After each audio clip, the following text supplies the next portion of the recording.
So this lecture is kind of for the beginning of Chapter 1, and it also probably will help you with your journaling assignment.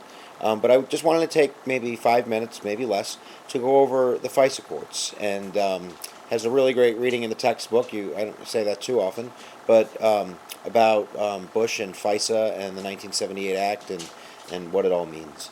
So first of all, know what it actually stands for. FISA stands for the Foreign Intelligence Surveillance Act.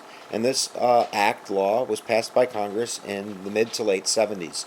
And we're going to learn in this course that whenever you get major public policy or you get a shift or something like that, you should not only understand the context from where the times that they're passing it in, but where they have just come from. So this is kind of post-Watergate era. And from U.S. history, you remember that Watergate is associated with imperial presidency and scandal and the president thinking they're above the law, culminating in U.S. versus Nixon and then Nixon's resignation. So Congress kind of tries to take back some of those reins of power. We see it late in Nixon's presidency with the War Powers Act. And now in 1978, we're going to make sure that the president's not going to abuse their power to use wiretapping and surveillance and those types of measures for political means, basically, to make sure that someone is watching the president. So this FISA Act, Foreign Intelligence Surveillance Act, set up the FISA courts. And the FISA courts are basically a panel of judges that are appointed that act in secret, which take a look at what the administration wants to do. The administration, the attorney general, or somebody in the administration will file some paperwork, basically like a prosecutor, asking for permission for the police, in this instance it would be the federal government, to conduct surveillance for national security reasons. So they'll get a warrant, and then they can, tap the phone of somebody they think is, an Al Qaeda or something like that. In the thousands and thousands of petitions that were filed, I believe the textbook gives the specific number, but I believe it's less than 10 that were rejected. So basically, this either did one of two things. It either showed that the president at that time and future presidents were not violating the law, that they were, honestly getting, warrants and that they were doing the right thing, or it scared the bejesuses out of the administration not to try to do those types of things. But either way, the system was in place. And then the textbook talks about this. Following 9/11, Bush goes and starts doing surveillance, bypassing the FISA Act. He gives a directive that we don't need FISA anymore, that national security reasons trump even the necessity to get a warrant. One of the reasons was that, kind of the bomb in the suitcase idea, that this was just going to slow the process and that we needed to do these things because of 9/11, sometimes overnight. The 1978 Act, however, has a clause, or it was amended later, where you had 48 hours post-event to get the warrant in case, that happened. So I don't know if that, what we're always trying to do is give you ammunition for both sides. So if I say, you're violating my rights, I can say, well, look, they, gave thousands of petitions and the warrants were issued all but 4, which shows that they were legitimate. Nevertheless, the purpose of knowing this story and knowing what FISA is and the Bush scenario and 9/11 and yada, yada, yada, is not so much to know the story, but to put it within context of public policy.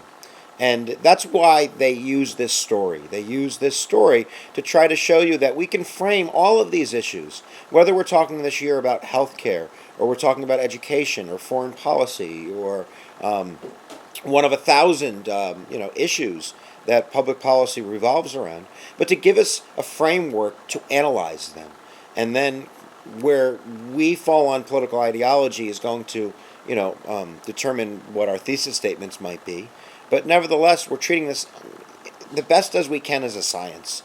Because it's really not a science. It's really an art, I guess, politics. And there's so many different factors that it's not a matter of pouring public opinion tube A into public policy, tube B, and getting the answer. It doesn't work like that.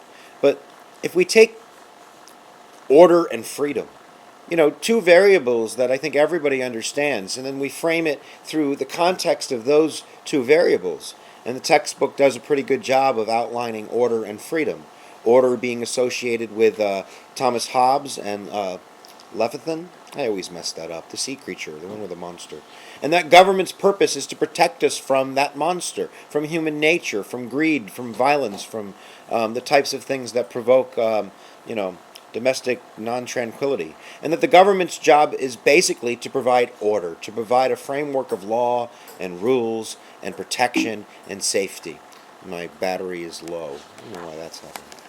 Nevertheless, the other side of that coin, for the context to frame this issue of FISA and what Bush did, is freedom, right? John Locke in the Treatise on Government talking about, and I know Locke talks about protection of private property, but those ideals that were born with natural rights, so the government's job is to protect those natural rights. Whether you're a capitalist and you think that it's a libertarian and you think it's protect my wallet, or you are a social democrat and you believe that the government's job is to protect my freedom of speech or protect my ability to, live the life that I want to live. Order, freedom. Order, freedom. And depending on your ideology, we can study that issue through those contexts. Bush sided with order, right?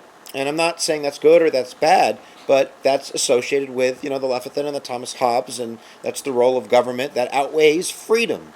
So use that context, talk about it. You could certainly give me some of your own, political ideology through your writing, but we always want to use those two variables. So if you're going to side on one side or the other eventually, you want to quote Hobbes, you want to quote Locke, you want to use the books that they wrote, the treatise on government, Leviathan. You want to be able to pull out that vocabulary, the 78 Surveillance Act, the FISA courts, the 9/11 episodes, Bush's policy changes.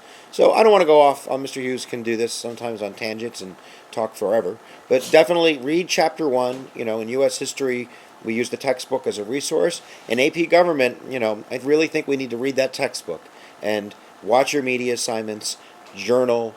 And most of all, be in class. If you're in class, we could get you to pass that exam. And unlike U.S. history and a pat on the back, this time you get G. See you in class, guys.